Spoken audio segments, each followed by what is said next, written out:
XRP. You either love it or you completely hate it. I don't think there's any middle ground. And I think I speak for the most of us when I say, I love XRP, but that price, that could have definitely been better. And the funniest part about it is as well, every single time we get some massive news, something game-breaking, game-changing, or just something with regards to Ripple, the price does the opposite thing. It just kind of hits us in the face. Having said that, there is one thing that I just have to point out. And that is mostly with regards to the way that XRP, the community, and Ripple are being treated. I mean, I've said this many times over, but it's not normal. The things that have been happening to XRP throughout time, and a lot of the skepticism I don't think is normal either. But we can really extrapolate this by starting with how the SEC treated Ethereum and how the SEC treated XRP. Why is it so vastly different? You might say, oh, because Ethereum is good tech. Well, you know that the SEC also wants to sue Ethereum for being a security, right? So we can't say that, oh, Ethereum is good, Ethereum is this, that. No, there have been many agreements, many discussions, but let's leave that for the past. Today I've got a little tweet here that I found really quite peculiar, also because the CEO of Ripple responded to it.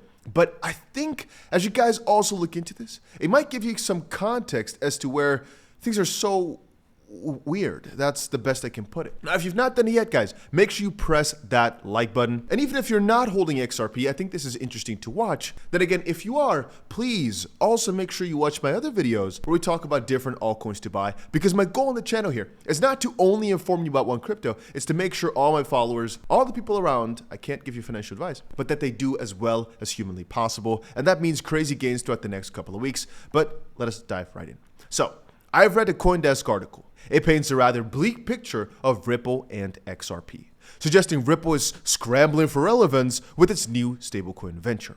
But let's dive into the claims and add some much needed context. Ripple has struggled to win real enterprise customers. While the article emphasizes Ripple's supposed struggles, it's essential to remember that Ripple has formed partnerships with over 300 financial institutions globally. This includes big names like the Bank of Santander, American Express, and it doesn't really seem like a struggle to me. Now, I will add that the list primarily has been 300 for like years. I expect them to be at like 700 by now, but perhaps they just don't want to update this number and it's actually significantly higher, or this just includes some of the most prominent ones, whereas smaller partnerships are not included, or they've just shifted focus for a long time. Because I can't give the SEC lawsuit as an excuse. I know it's been really hard on them, right? But at the end of the day, time doesn't stop for nothing. Dwindling usefulness of XRP. These are just different arguments, right? 1, 2. The narrative suggests XRP's relevance is fading fast. However, XRP remains a top crypto by market cap and is utilized for international transactions and liquidity management by several financial entities. Its use case in RippleNet's on-demand liquidity service highlights its ongoing utility, not its demise. And now, in my opinion, right, if you ever thought there was some use for XRP, I'd say that right now it's higher than before. Because first of all, you might say, well, there's the potential of the big ETFs by the big players, which then could result in XRP becoming also more of a store of value of sorts. But I'm mostly actually referring to the fact that more and more things are being connected to the XRP ledger and connected to XRP. I mean, if stablecoins come along, if hooks pull through, the AMMs build up, it's just more and more things with XRP in comparison to less. So theoretically speaking, the value should have also highlighted that, which it hasn't yet. We're still down a lot. Then again, guys, one thing to really keep you guys hyper-focused here is, if you're worried about your coin because it's not at an all-time high yet while another coin is close to it, just understand that I'd say 85% of the coins, 95% of the coins are not at all-time high levels yet, not even close. But we'll talk about this more in a different video coming up, because I want to talk with you guys about my biggest mistake that I've made that cost me so many millions of dollars that I really don't want you guys to make, especially if this is your first crypto run. And for that, all you got to do is just subscribe to the channel.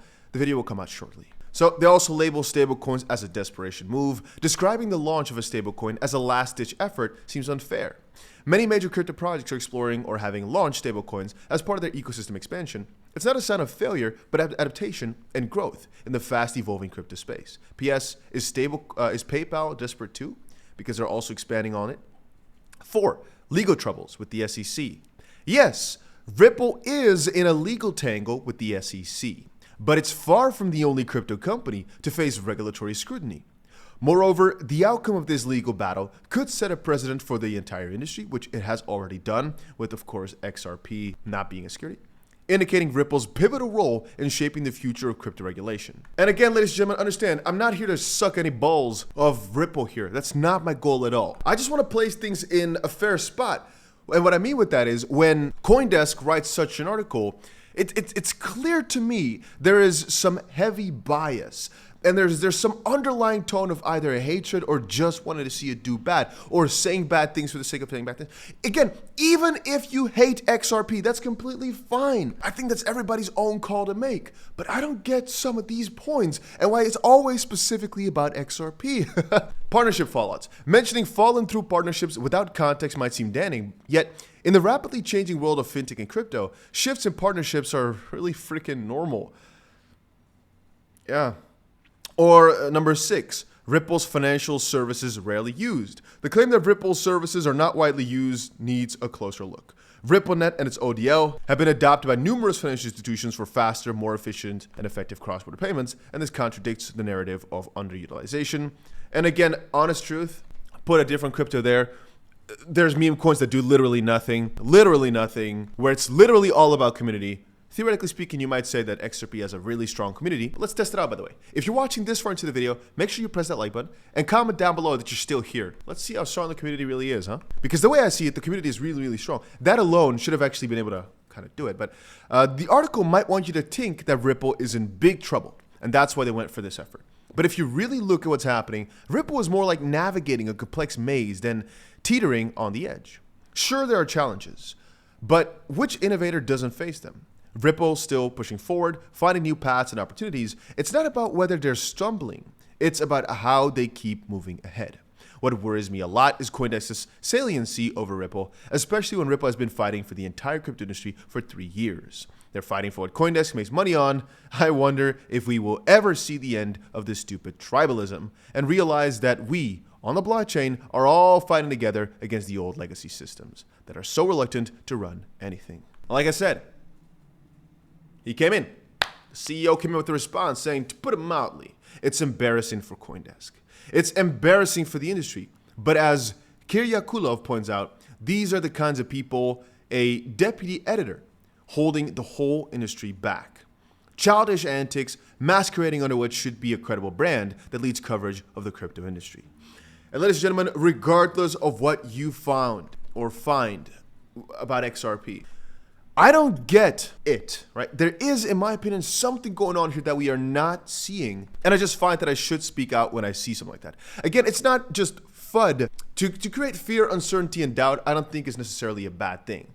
But it's FUD based on something that doesn't make sense, to me, at least, that I kind of have a problem with. But this is not a new thing. We've seen many news outlets have this approach towards XRP for the longest of times.